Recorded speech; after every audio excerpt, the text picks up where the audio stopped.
حبيبك خير الخلق كلهم مولاي صل وسلم دائما أبدا على حبيبك خير الخلق كلهم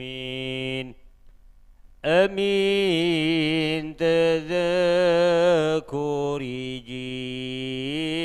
جيراني بذي سلامي ما زاد دمعا جرى من مقلة بدمي مولاي صل وسلم دائما أبدا على حبيبك خير الخلق كلهم أم هبت الريح من تلقاء كاظمة وأمض البرق في الظلماء من إظام مولاي صل وسلم دائما أبدا على حبيبك خير الخلق كلهم فما لعينيك إن قلت فهمتا وما لقلبك إن قلت استفيق يا إيمي مولاي صل وسلم دائما أبدا على حبيبك خير الخلق كلهم يا حسب صب أن الحب منكتم ما بين منسجمي منه ومضطرمي مولاي صل وسلم دائما أبدا على حبيبك خير الخلق كلهم لولا الهوى لم تريك دمعا على ضلال ولا ألقت لذكر البال والعالمين مولاي صل وسلم دائما أبدا على حبيبك خير الخلق كلهم فكيف تنكر حبا بعدما شهدت به عليك عدول الدمع والسقم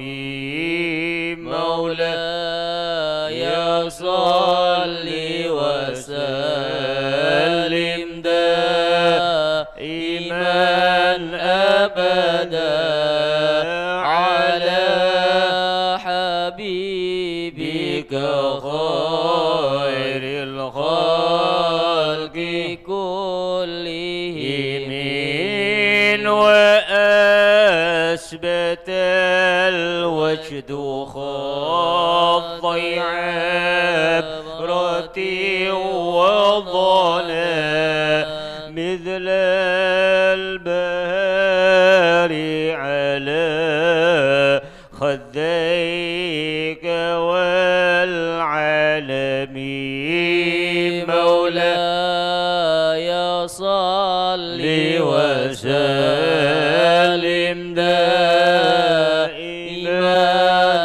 أبدا على حبيبك خير الخلق كلهم نعم سرى الضيف من أهوى فأركني والحب يعتري ذو اللذات بالألم مولاي صل وسلم دائما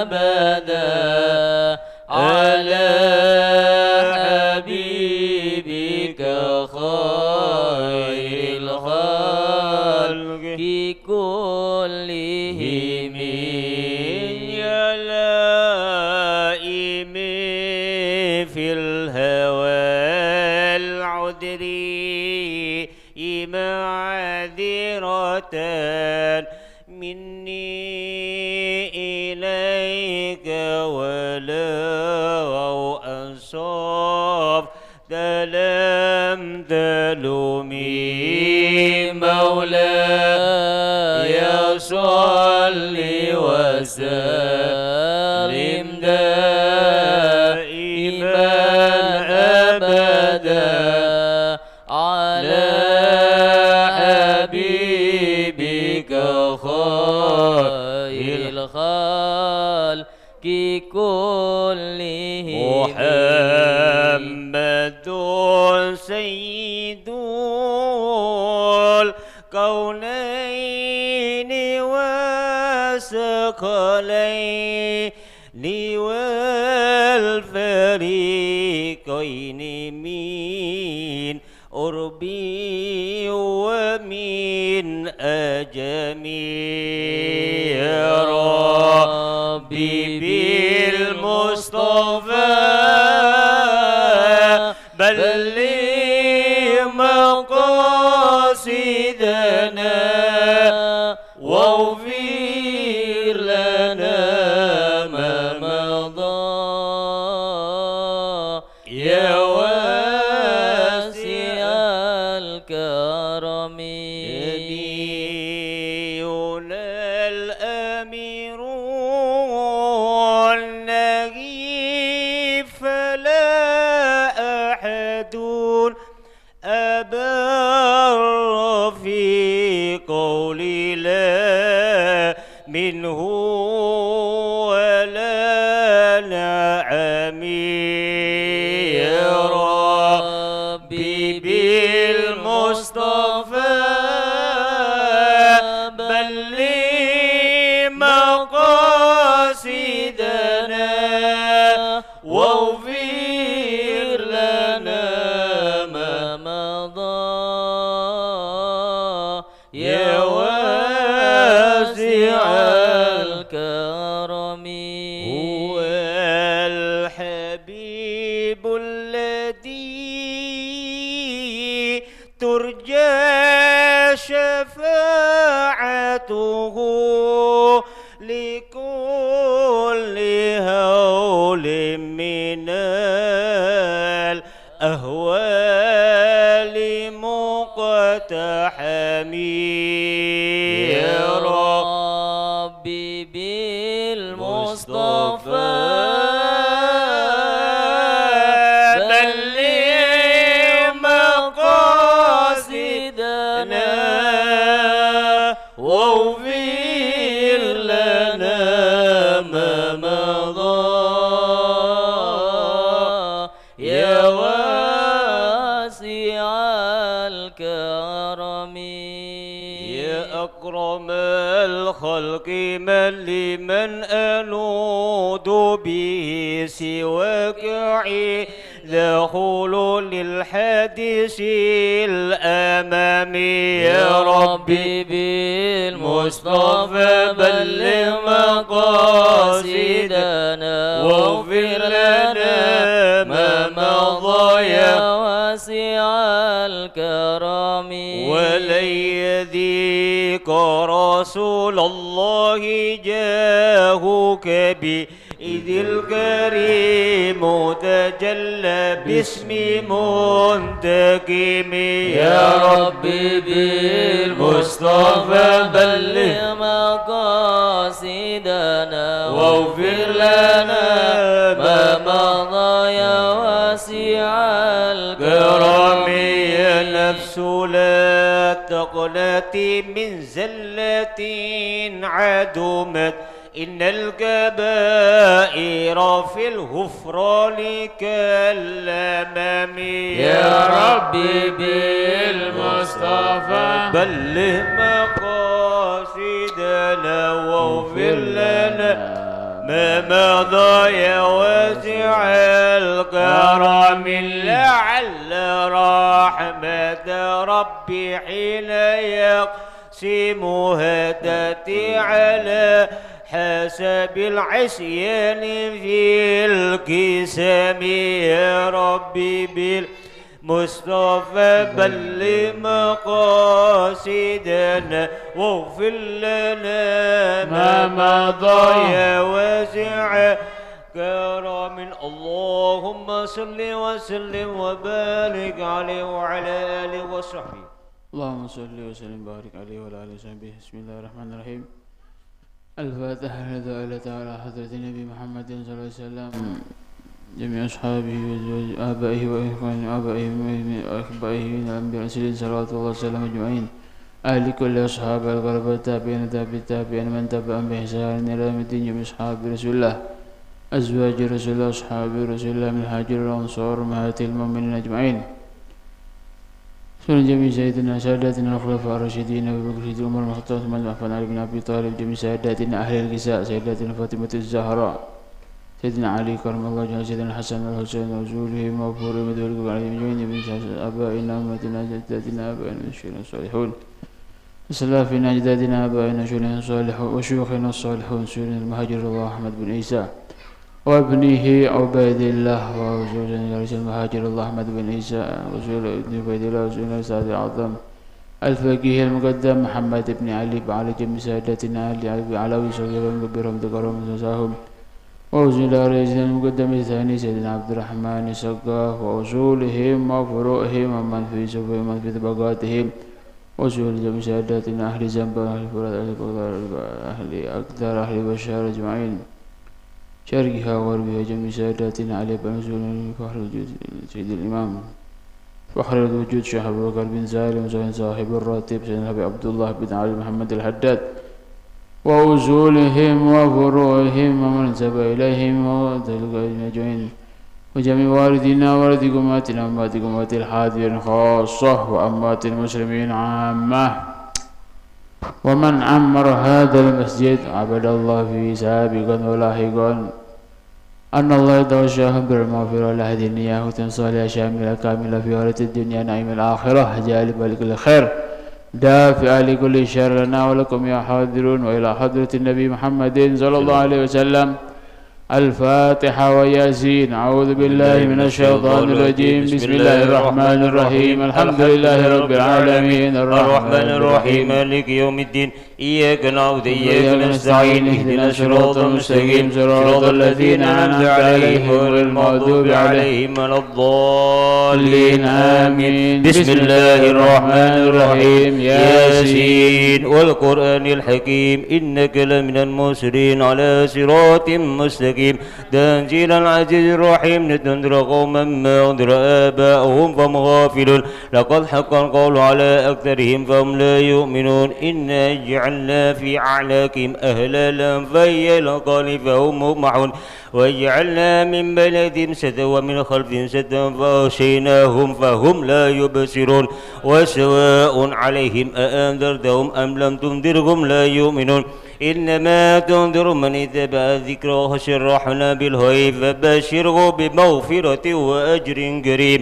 إنا نحن نحيي الموتى ونذكر ما قدموا وآثارهم وكل شيء أحصيناه في إمام مبين. واضرب لهم مثلا أصحاب القرية إذ جاءها المرسلون إلى مسنين فكذبوهما فأزلنا بذرد وقالوا إنا إليكم مرسلون قالوا ما أنتم إلا بشر مثلنا ما أنزل الرحمن من شيء إن أنتم إلا في ضلال مبين.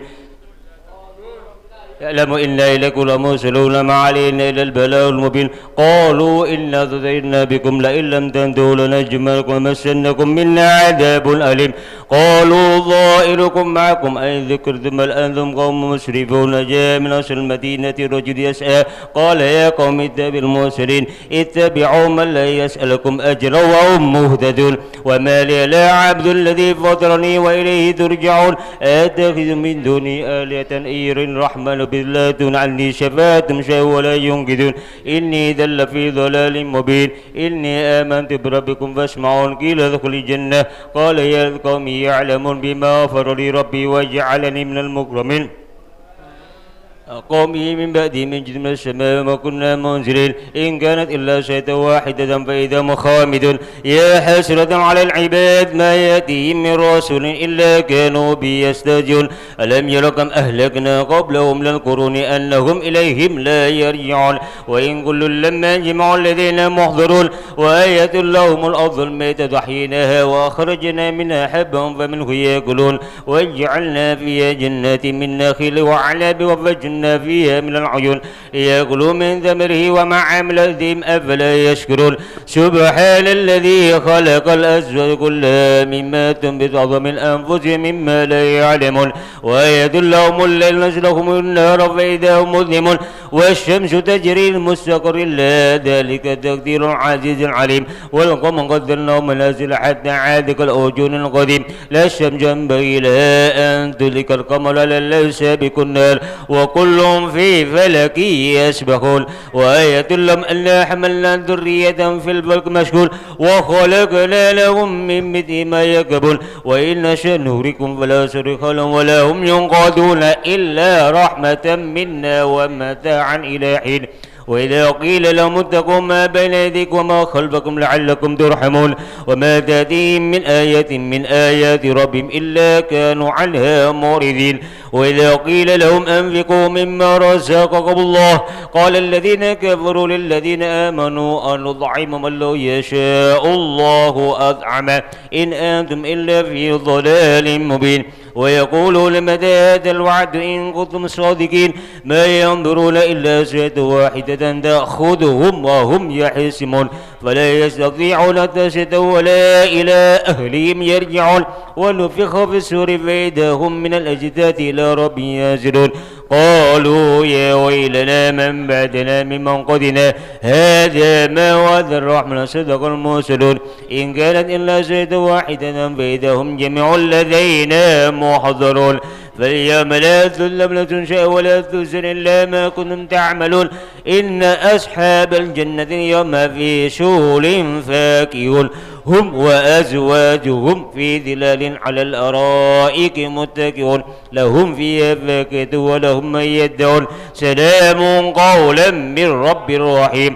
وامتازوا اليوم أيها المجرمون ألم أعهد إليكم يا بني آدم ألا تعبدوا الشيطان إنه لكم عدو مبين وأن اعبدوني هذا صراط مستقيم ولقد ضل منكم جبلا كثيرا أفلم تكونوا تعقلون هذه جهنم التي كنتم توعدون اصلوها اليوم بما كنتم تكفرون اليوم نختم على أفواههم وتكلمنا أيديهم وتشهد أرجلهم بما كانوا يكسبون ولولا شاء الله مسنا على أعينهم فاستبقوا الصراط فأنى يبصرون ولولا شاء لمسخناهم على مكانتهم فما استطاعوا مضيا ولا يرجعون ومن نعمره نكس في الخلق فلا يعقلون وما علمناه الشر ما ينبغي له إن هو إلا ذكر وقرآن مبين لينذر من كان حيا ويحق الكافرين أولم يروا أنا خلقنا لهم مما عملت أيدينا أنعاما فهم لا مالكون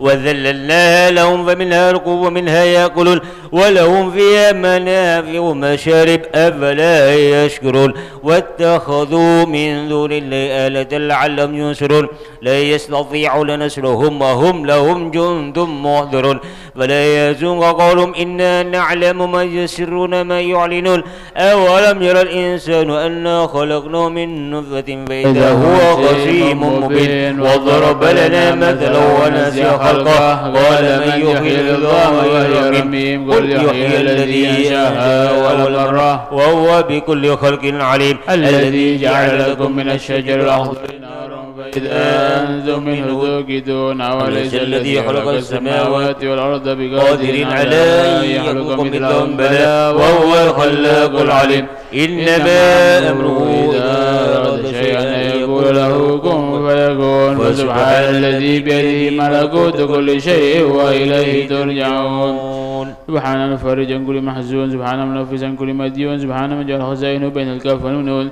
سبحان من أمره إذا أراد شيئا إنما يقول له كن فيكون يا مفرج فرد يا مفرج فرد يا مفرج فرد يا مفرج فرد يا مفرج فرج يا مفرج فرج يا مفرج فرج فرج عنا همومنا وهمومنا فرجا عاجلا برحمتك يا أرحم الراحمين بسم الله الرحمن الرحيم اللهم إنا نستعبدك ونستودعك دياننا أبداننا أنفسنا أهلنا أولادنا أموالنا كل شيء أعطيتنا اللهم اجعلنا وإياهم في كنفك وأمانك وأيادك من كل شيطان مريد وجبار عنيد وذي بعيد حسد من شر كل ذي شر إنك على كل شيء قدير اللهم جملنا بالعافية والسلامة وحققنا وإياهم بالتقوى والاستقامة وأعذنا من موجبات الندامة إنك سميع الدعاء اللهم اغفر لنا ولوالدينا وأولادنا مشايخنا إخواننا في الدين أصحابنا ولمن أحبنا فيك ولمن أحسن إلينا والمؤمنين والمؤمنات والمسلمين والمسلمات يا رب العالمين وصل اللهم على عبدك ورسولك سيدنا محمد وعلى محمد وعلى آله وصحبه وسلم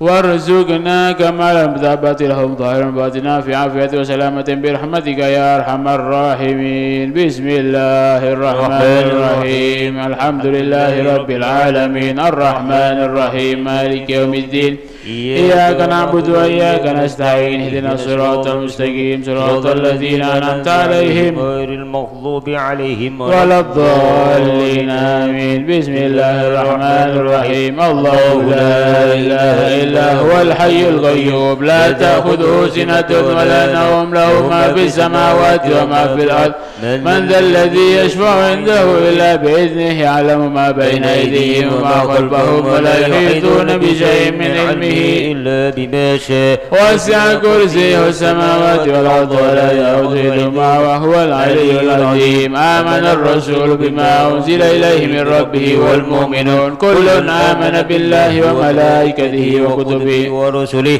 لا نفرق بين أحد من رسله وقالوا سمعنا وأطعنا غفرانك ربنا وإليك المصير لا يكلف الله نفسا إلا وسعها لها ما كسبت وعليها ما اكتسبت ربنا لا تؤاخذنا إن نسينا أو أخطأنا ربنا ولا تحمل علينا إصرا كما حملنا الذين من قبلنا ربنا ولا تحملنا ما لا طاقة لنا به واعف عنا واغفر لنا وارحمنا أنت مولانا فانصرنا على القوم الكافرين. آمين. لا إله إلا الله وحده لا شريك له، له الملك وله الحمد يحيي ويميت وهو على كل شيء قدير. لا إله إلا الله وحده لا شريك له، له الملك وله الحمد يحيي ويميت وهو على كل شيء قدير. لا إله إلا الله وحده لا شريك له، له الملك وله الحمد يحيي ويميت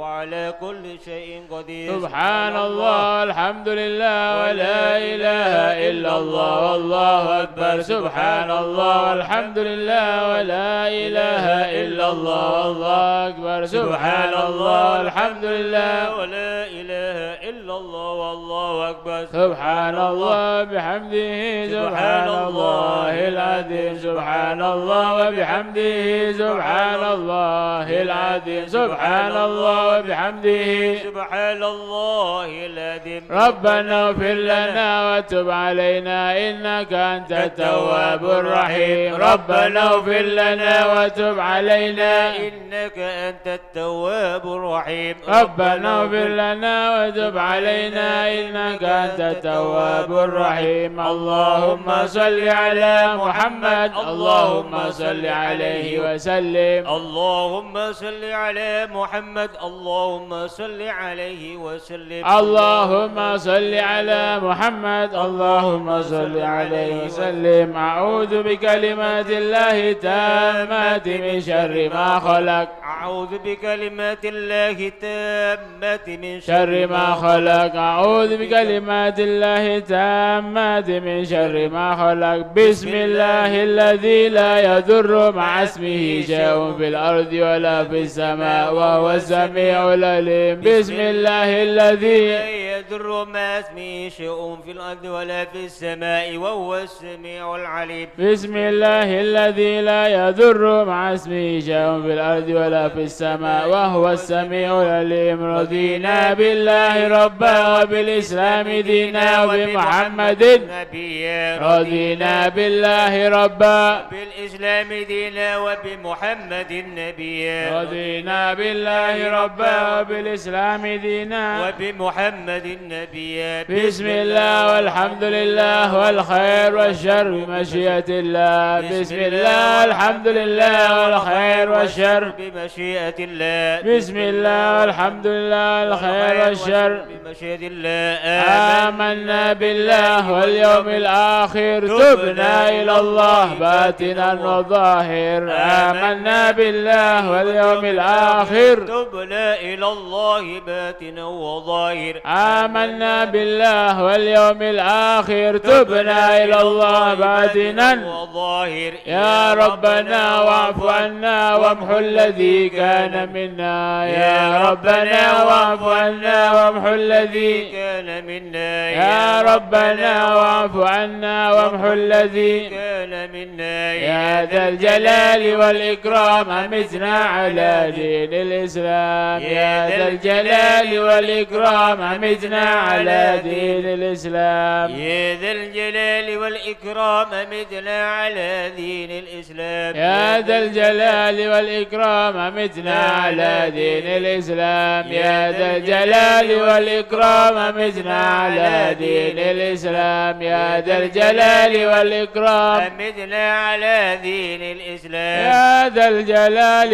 والإكرام أمتنا على دين الإسلام. يا قوي يا متين اكفي شر الظالمين. يا قوي يا متين اكفي شر الظالمين. يا قوي يا متين اكفي شر الظالمين. أصلح الله أمور المسلمين صرف الله شر المؤذين. أصلح الله أمور المسلمين صرف الله شر المؤذين. أصلح الله أمور المسلمين صرف الله شر المؤذين. يا